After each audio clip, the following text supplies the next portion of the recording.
안녕하십니까. 뉴포초대석의 홍성구입니다.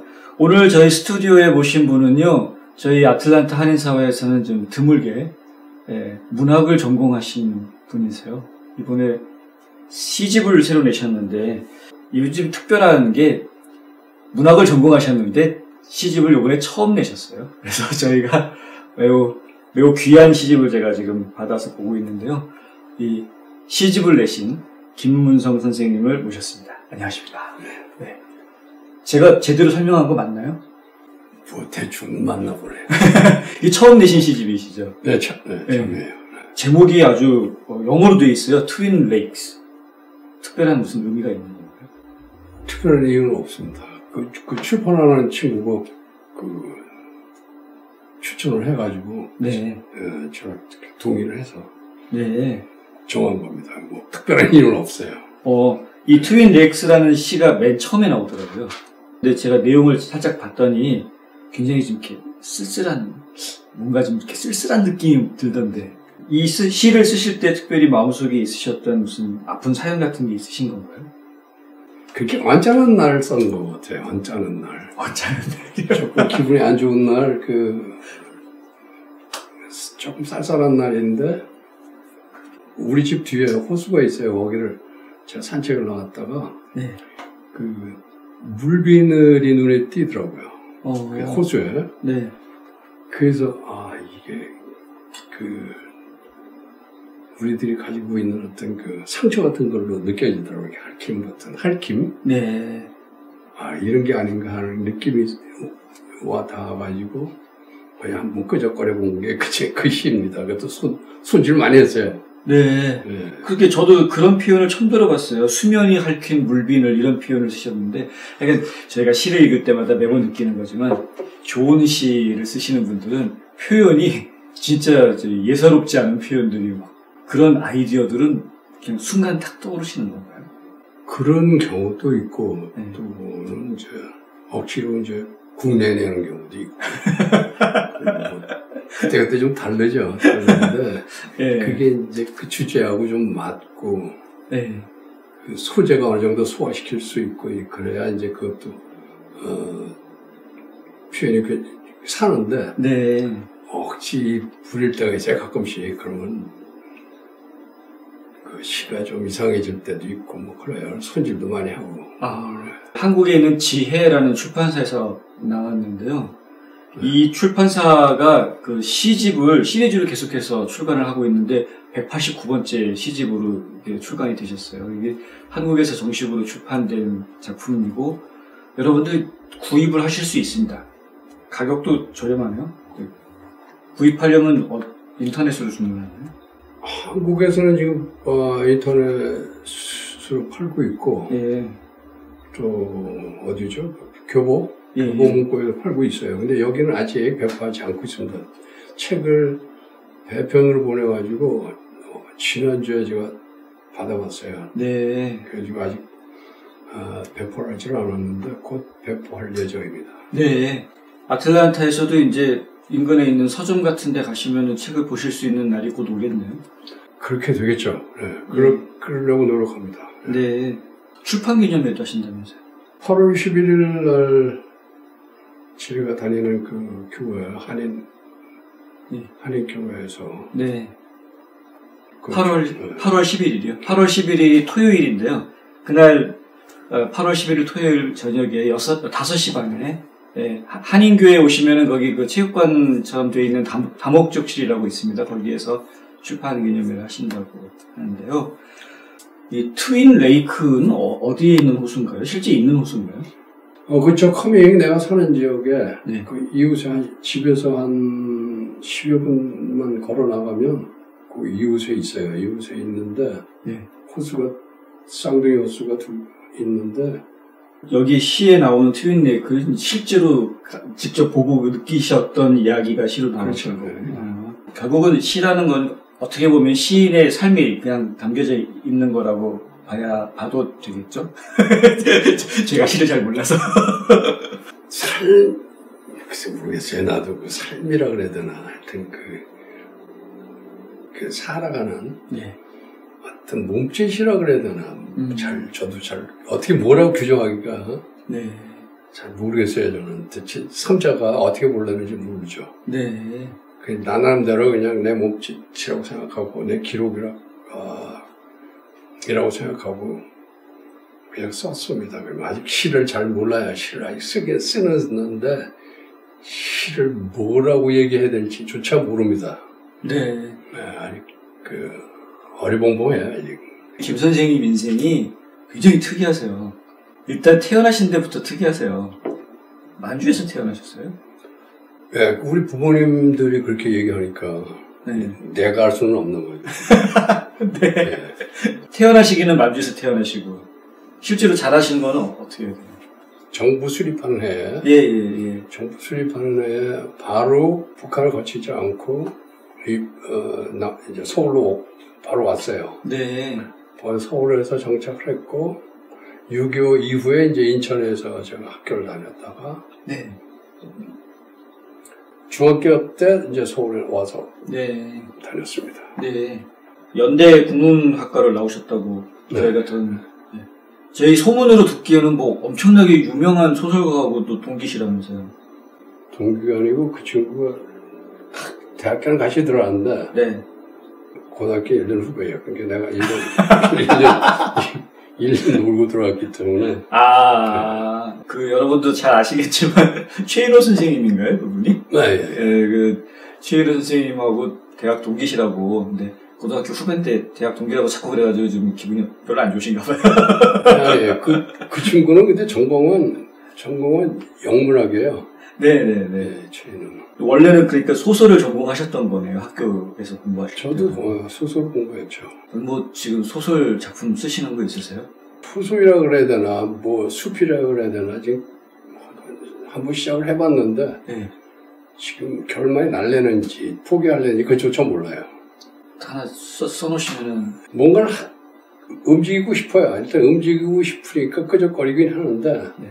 지금 저도 장담 못하고 이게 어디까지 가려는지 계속 할 수 있으려는지 한번 지금 시도는 하고 있어요. 예. 사실 문학하셨던 분들이 사람들의 정신적인 지주가 돼서 사람들이 이끌고 나가는 그런 선동자 역할도 많이 했었잖아요. 글쎄 그걸 어떻게 설명해야 되나. 과거라는 게 어디서 어디까지 과거인지 잘 모르겠고 우리 학교 다닐 학창 시절 시점 예. 60년대, 70년대 정도 시점이라고 그러면 지금하고 환경이 많이 다르죠. 정말 다르고. 그때 당시에는 이제 사회가 억압된 사회에서 살고 하고 싶은 말을 제가 할 수 없는 그때 사회적 분위기였기 때문에 네. 저항들을 많이 했죠. 저항들을 많이 했던 걸로 알고 있고. 그런데 국문학을 공부하셨는데 대학원은 좀 전혀 다른 전공을 하셨어요? 먹고 살라고. 네. 먹고 살라고 보니까 네. 이제 무역계에 있었어요. 무역 회사에 동네. 예. 그러니까 이제 한국은 아무래도 학벌 사회니까 네. 알아주지를 않더라고. 그래서 안 되겠다 싶어서 이제 무역대원 석사과정을 뛰어들어갔어요. 직장생활 하면서. 네. 그래서 이제 이런저런 체계를 좀 만들려고 했죠. 조금 했어요. 하고 무역사 제도가 있었어요. 그 당시에. 무역사. 그것도 좀 따긴 땄죠. 땄는데 필요도 없는 거지만. 그렇게 견뎌냈습니다. 근데 간판 때문에 했어요. 지금 노아은행에 오셔서 다양한 금융 서비스를 누려보세요. 보다 빠르고 간단한 SBA론, 고객의 정보를 안전하게 지켜주는 믿음직한 알림 서비스, 쉽고 빠른 손안의 작은 은행, 모바일 뱅킹. 한인사회와 함께 성장해온 노아은행이 감사하는 마음으로 여러분을 모십니다. 좋은 사람들이 모여있는 좋은 은행. 노아은행. 근데 그렇게 열심히 사시다가 미국으로 오신 거는 그것도 젊을 때 오셨잖아요. 네, 많이 다 까먹고 왔죠. 다 까먹고 왔는데 네. 일종의 도피인지도 모르죠. 근데 그거 어떻게 설명해야 될지 모르겠어요. 이제 삼자들이 어떻게 설명하는지는 모르겠지만, 네. 그 당시에는 굉장히 방황했어요. 이걸 한국에 남아야 되나, 떠나야 되나 하는 곳이, 거의 한 6개월, 여권 수색을 하면서 한 6개월은 고민했어요. 네. 그 당시에 이제 선생 자리가 있어가지고, 예. 글로 가야 되는지, 미국에 들어올 건지를 고민했는데, 결국은 제 시에도 나타났듯이, 그 교육받는 시간이 있는데, 네. 한국을 떠나려면 5시간을 교육받는데, 네. 그 현장에서 아주 기분 좋지 않은 경험을 해가지고, 이거는 떠나야 되겠구나. 그때 마음을 먹었습니다. 그때 마음 먹고 떠나게 됐죠. 그게 몇 년도이신 거죠? 84년도입니다. 와, 그럼 거의 35년 전 얘기인데요. 네. 처음부터 여기 아틀란타로 오셨던 건가요? 네, 여기 아틀란타 동생이 예. 털을 잡고 있어가지고, 그 친구가 이제 초청하는 걸로. 이제 우리 부모님이 먼저 와가지고, 우리 부모가 나를 초청하는 걸로 했죠. 그렇게 했어요. 그때 한국이 그렇게 싫었던 특별한 이유가 있으셨다면? 싫었다기보다는 한국에 대한 애정은 있잖아요, 누구나. 그렇죠. 고향의 애정은 버릴 수가 없죠, 고향에 대한 건. 네. 그 자체를 부정할 수는 없어요. 네. 근데 당시에 군사 독재의 연장선이었으니까 그 전두환 씨가 장축 재권에서 대통령 되고 이런 네. 일련의 이런 일들이 있었고 예. 광주 사태가 벌어지고 그런 과정을 겪었잖아요, 우리가. 네. 그러면서 이제 한국에서 살면서 그렇게 심각하게 못 느꼈었어요. 근데 그 떠나는 날 교육받는 때 그때 이 사람들이 그걸 일깨워준 거나 마찬가지예요. 어떻게 보면은 무감각했었는데 내가 이게 아니었구나 하는 걸 그때 깨달았어요. 어떻게 보면 네. 이거 이런 게 아니구나. 내가 어떤 사회에서 산다는 걸 그때 너무 실감했기 때문에 그 외삭과 형사라는 친구 한 얘기를 일단 지금도 잊어버리지 못해요. 막 공갈 협박하고 그랬나요? 그게 뭐냐면 지금 한국이 싫어서 떠나는 건 아니잖아요. 네. 네. 내가 떠나는 거는 어떤 절박감이 있는 거라고 다 알구나. 네. 그러면 그 절박감 그 사람들이 요만큼 명도 이해를 했다면 네. 그렇게 함부로 말할 수가 없어요. 근데 그 형사라는 친구가 이걸 완전 범죄자 취급하듯이 니들이 외국에 나가면 함부로 북한에 편지질 하지 말라든가 이딴 소리를 하는 거예요. 이게 뭐야 이게 내가 한국 나가서 외국 나가서 북한에 편지를 나가는 것도 아니고 그럴 일도 없으시고 너가 여기서 나갈 때에는 그 자신감이 있는데 그런 거는 이 국가가 그런 걸 아무도 전혀 신경조차 쓰지 않는 거야. 그럼 이런 나라에서 내가 왜 살아야 되나? 좀 그런 면이 있었어요. 그래서 이제. 네. 그때 이야기를 쓰신 시가 더러운 봄이라는 시인데. 네, 더러운 봄이에요. 진짜 더러운 봄이에요. 그 내용에 보면 이런 말이 있어요. 1984년에 봄은 더러웠다. 그리고 이제 맨 마지막에 보니까 종로 5가 메스꺼운 골목엔 애 떨어지는 약광고 밑에 가위가 입을 벌린 소변 금지가 유난히 많았다. 다들 그냥 더러운 얘기 듣고 나오니까 밖에다가 다 지리고 나갔나 보죠. 그냥 막걸리 집에 혼자 앉아가지고 막걸리 한 대 받아놓고 울었어요. 대낮에. 네.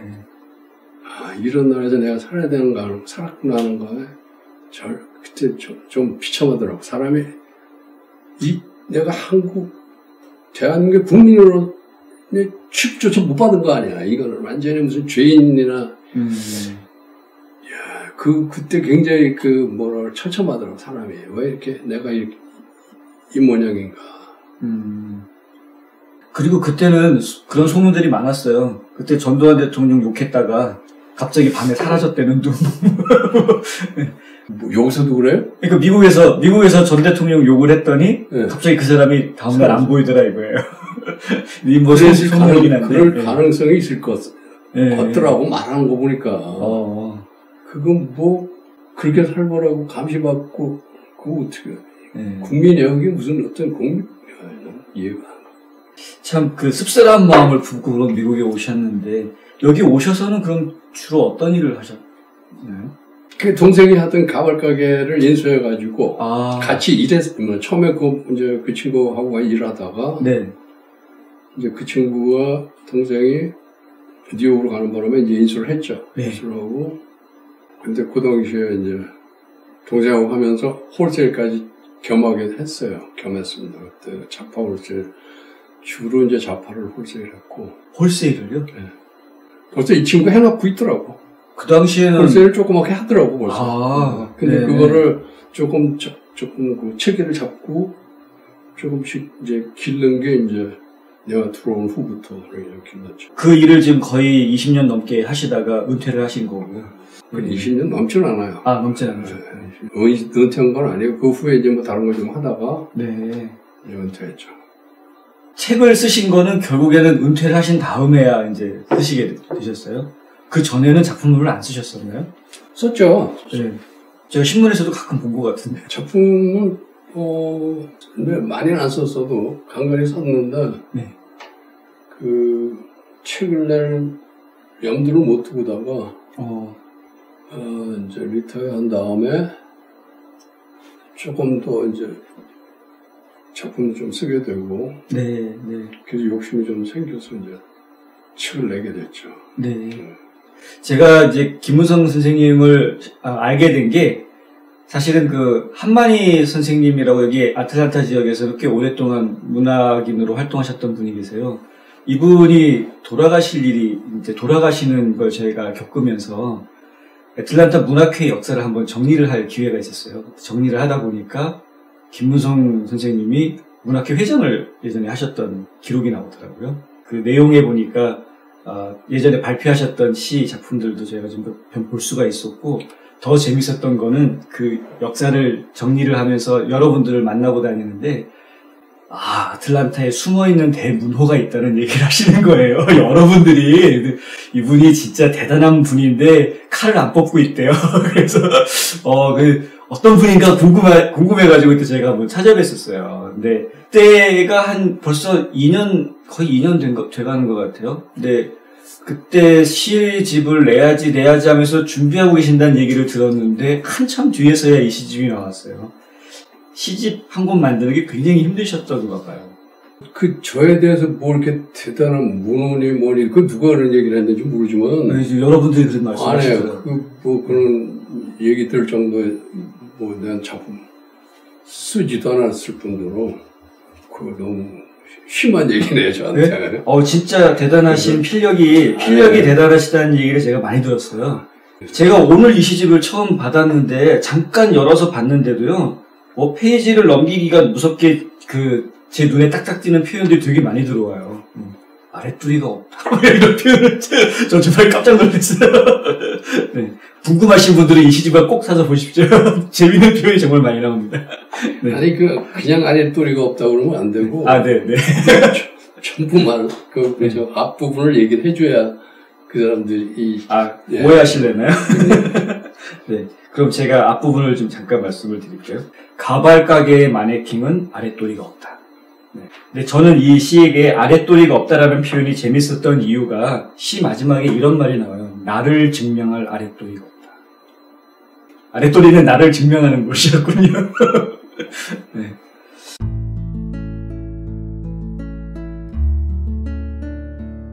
안녕하세요. 이상회계법인의 이상엽입니다.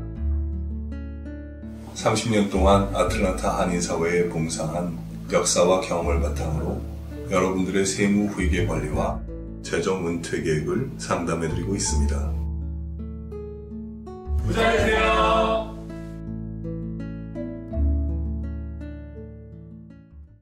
설명을 하자면은 참 뭐라고 설명하기가 애매한데, 근데 이 말을 딱 보면은 무슨 말인지 금방 이해가 되는 이 시에서만 느낄 수 있는 그런 느낌인 것 같아요.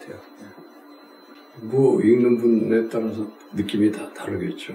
네. 전체적으로 이 시집에 나와 있는 시들 중에서 선생님 개인적으로 가장 마음에 드는 혹시 애착이 가는 시가 있으시다면 어떤 건가요? 없어요. 하나 꼭 보기가 쉽지가 않고 그렇다고 다 좋다는 의미가 아니고 네.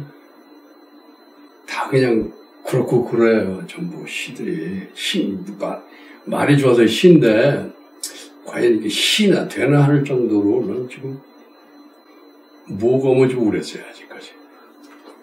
아니 이제 저는 되게 신선한 느낌이 되게 많았어요. 예를 들면 여기 보면 발 시리즈가 나오잖아요.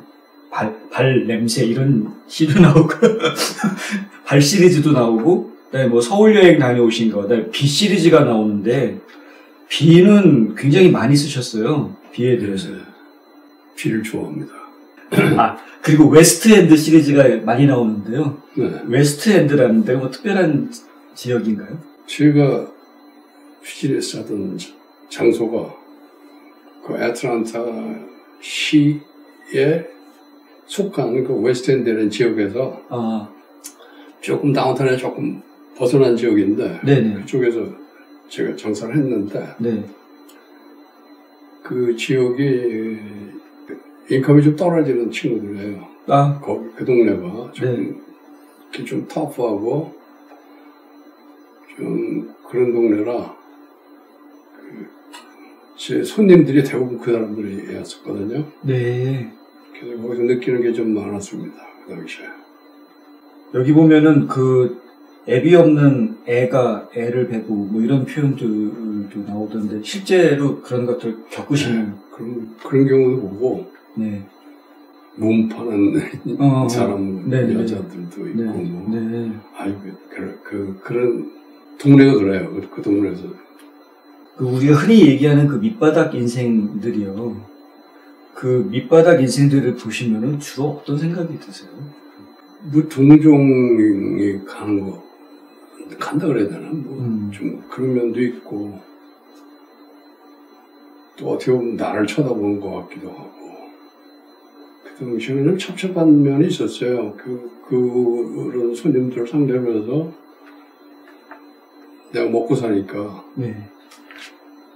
좀 많이 착잡했었죠. 경우에 따라서는 싸움질도 많이 했지만 돌이켜보면 그때 친한 친구들도 많았었어요. 그때. 네. 그래서 그런지 실제로 제가 시들을 보면은 그 착잡함이 많이 느껴지는 것 같아요. 그리고 이제 어떤 분노?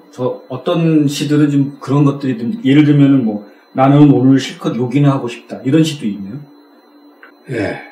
그거는 일종의 분노죠. 그 당시에 여기 왔는데, 여기 사회도 한국이랑 그렇게 다른 게 별로 없다고 느껴질 때가 있었어요. 그런 경우인데, 요게. 예. 여기까지 와서 저래야 되나 하는 걸 들여다보면, 보고서 굉장히 실망했죠.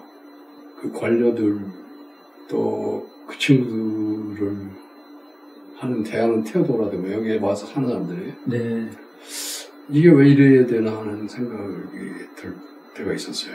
근데 지금 많이 달라졌겠지만. 네. 그 당시에 많이 실망했고, 이건 내가 결국 선택할 만한 사회가 아닌데, 또 젊었을 때 그때는. 예. 저도 지금 그 얘기를 드리려고 했었는데요. 이게 이제 막 피가 뜨거울 때는 막 그런 반항 심리도 많이 나오고 정의감도 막 불타고 그러잖아요. 근데 이제 인생 살면서 나이 들고 하다 보면은 누구나 다 이렇게 이해를 더 많이 하게 되고. 예. 근데 그거는 없어지지 않아요. 근본적으로 나는 그 저항의식이 핵심인 것 같아요. 그게 아직도 있어요. 그걸 놓치면 아마 힘 못 쓸지 몰라요. 시라 그래서 안 되지만 하여튼 내 표현이 내 몸짓이 아마 힘들지 않을까. 결국 조용한 시는 난 못 쓸 것 같아요. 근데 저는 유머가 많이 느껴져요. 죄송한 말씀인 것 같긴 한데, 예를 들면은 뭐, 댁은 아직 씹을만 합니까? 이런 시도 있잖아요. 이제 좀 어떻게 보면 슬픈 얘기인 것 같기도 한데 어떻게 보면 되게 위트 있으신 것 같아서 발 시리즈도 그렇고요. 발 시리즈의 첫 번째 시가 뒷간에서의 제목이. 네. 그런 유머 감각도 그런 좀 반항적인 반골 기질 뭐 이런 데서 나오는 건가요? 그건 모르겠어요. 뒷간은 네. 우리 한국에서 살 때 재래식 화장실 네. 있잖아요. 옛날 화장실 경험 다 했을 거 아니에요. 네. 여름에 보면 그 부대기도 왔다 갔다 하고 네. 발을 막 기어오르잖아요. 네. 그게 생각이 나더라고. 어느 날 가만히 앉아 있는데. 네. 그걸 어떻게 표현할까 해서 이제 한번 써본 거예요. 대단한 시는 아니고. 저는 이제 그런 유머, 위트에 대해서 이제 제가 또 하나 본 게 뭐였냐면 어떤 문답 이런 혼돈 시리즈 중에서 요거 제가 짧으니까 한번 읽어봐 드릴게요. 아비가 아이에게 묻는다. 이 다음에 커서 무엇이 될고 아이가 아비의 입을 막는다. 다 알아. 비로소 아비는 헛살았다는 것을 안다. 이거 뭐라고 그래야 돼요? 느낌으로 가죠. 그거 네. 설명할 것도 없고. 그러니까요. 뭐 느낌으로 가고. 사람에 따라 달리 느낄 수도 있고. 애가 읽으면 애가 또 달라질 거예요. 애가 읽으면 또 달라지려고요? 그렇겠어요? 제가 아비 입장이니까. 그렇네요, 진짜. 시라는 게 참, 지금 특이한 것 같아요. 시가 가지고 있는 묘한 매력이 이런 건 것 같아요. 눈으로 읽을 때 느낌하고, 소리내서 말로 읽을 때 느낌하고 또 다르고, 누구한테 읽어줄 때 느낌이 또 다르고. 그래서 요새 소리도 중요해요. 네. 그래서 시 낭송을, 지금 낭송을 해요. 많이들 하는데. 네, 많이 하시죠. 그건 또 다른 표현이에요. 네. 거긴 감정이 직접적으로 들어가잖아요. 그렇죠. 그게 또 다른 표현이기 때문에 한국에서 그런 거 많이 하더라고, 보니까. 네. 나쁘다고 볼 수는 없어요. 좋게 보여줘요. 많이 지금 이렇게 다양하게 지금 표현들을 하잖아요. 아트도 지금 말로 뭐가 아트인지조차 모르잖아요, 우리가. 그렇죠. 파인 아트라는 말조차가 굳었다니 말이라고 그렇잖아요. 사실 좀 어떨 때는 큐레이터들 농간에 속는 것 같은 기분도 더 있어요. 어디서 어디까지인지 모를 정도로 아주 다양하게 자기 표현이 다양하다고 지금. 네. 문학도 아마 그렇게 가는 것 같아요. 하긴 요즘 시는 진짜 예전하고 너무 많이 달라졌어요. 그리고 선생님 내신 시집도 보면은 각 시마다 필체가 사실 조금씩 다 달라요. 오랫동안 써오셔서 제가 그렇게 느끼는 건지 아니면은 작품마다 이렇게 신경을 따로 쓰신 건지 그걸 제가 잘 모르겠는데. 두 가지 다인데. 네. 오랫동안 썼던 것보다 옛날에 썼던 거하고 조금 다를 수도 있어요. 최근에 쓴 거하고. 네. 그 다음에 또 하나는 시에 따라 달리 표현할 수도 하는 것도 있고. 네. 주제에 따라서 표현을 달리 하는 수도 있고. 약간 염세적인 느낌이 난다라는 생각이 들 정도로 이 내용에 보다 보면은 뭐가 없다라든가 이렇게 좀 약간 부정적인 표현들을 많이 쓰시는 편이신 것 같거든요. 자세히는 못 봤는데 제 느낌이. 이제 그런 것들이 어떤 글을 쓰는 힘 중에 하나가 아까 좀 이제 반항 심리 그런 거하고 연결되는. 네, 그렇게 봅니다. 저는 그렇게 보는데 네. 독자들은 어떻게 볼지 모르죠. 독자들은 불편할지 몰라요. 많이 불편할지. 왜 불편할지 모른다라고 궁금하신 분은 이 책을 보시면 네. 많이들 그렇게 얘기하니까 너무 어둡다고요? 좀 어둡다든가 염세적이라든가 부정적이라든가 이런 표현들을 많이 하더라고요. 읽으시고. 이제 현실을 받아들이는 방법이 두 가지가 있잖아요.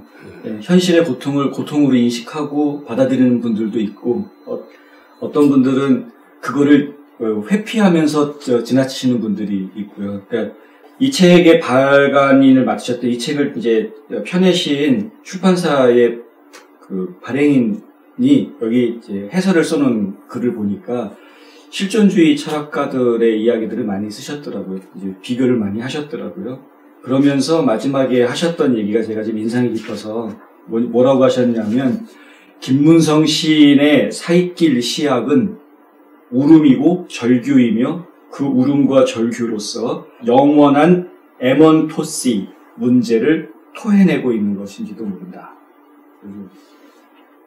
되게 멋있는 말을 써주셨어요. 근데 사실 듣고 보면 좀 그런 것 같아요. 실존주의 철학이나 실존주의 문학이 좀 그런 게 있거든요.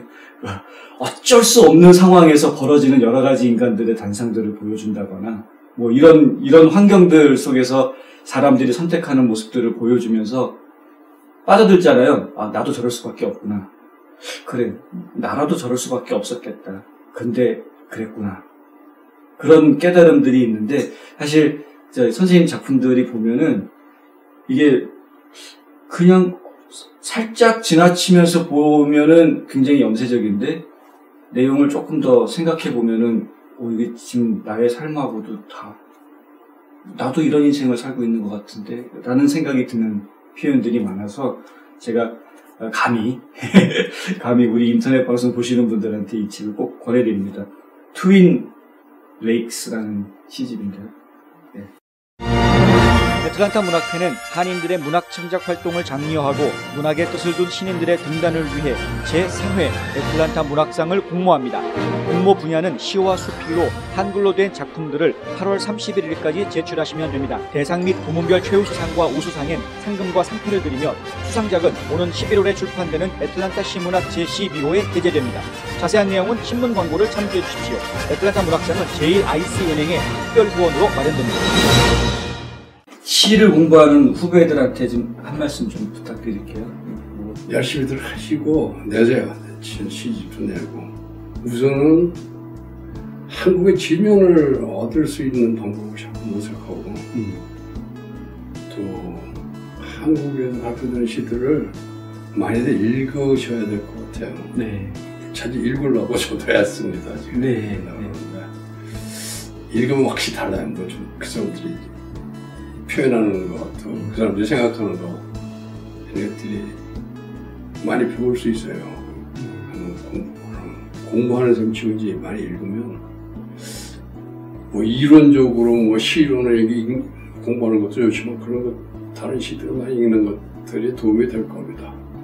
아틀란타에서 사실 그 문인으로 활동한다는 게 쉬운 일이 아니에요. 뭐 아틀란타뿐만이 아니라 어디서나 마찬가지인 것 같은데요.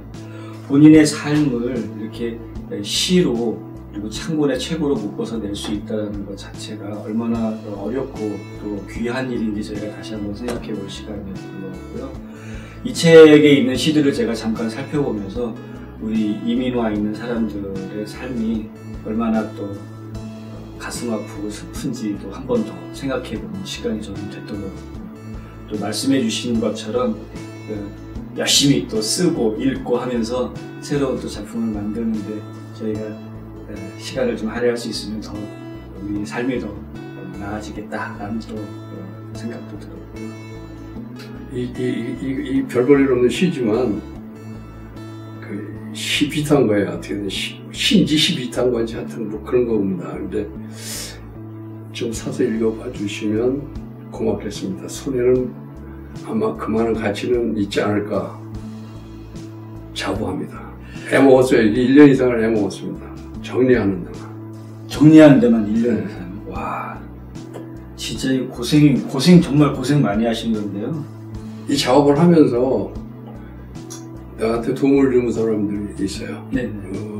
첫째 이제 뉴욕에 계시는 곽상희 시인이 그분이 저보다 연배되시는데 그분을 꽤 많이 쓰시고 시집도 여러 번 내셨는데 네.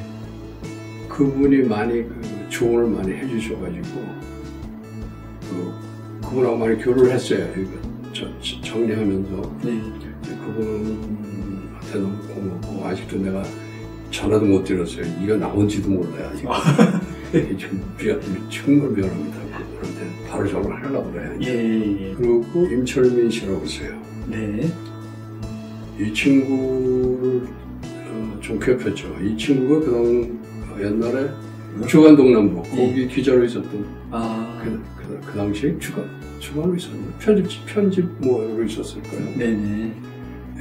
나한테도 많이 조언을 해주고 도움을 많이 받았어요. 네. 많이 보여주고 내 걸 보여주고 느낌도 물어보고 많이 도움을 줬어요. 그 두 사람은 꽤 고맙습니다. 사모님한테 고맙단 말 안 하시고. 그 친구는 아무 말 안 하니까 그게 도와준 거죠. 아니, 지금 사모님을 그 친구라고 얘기하세요? 뭐 같이 사는 친구니까. 사모님도 그렇게 생각하시나요? 몰라요. 그 친구는 나를 어떻게 몰랐는지. 아까 저희 방송 찍기 전에 저한테 그러셨잖아요. 아직까지도 싸운다고.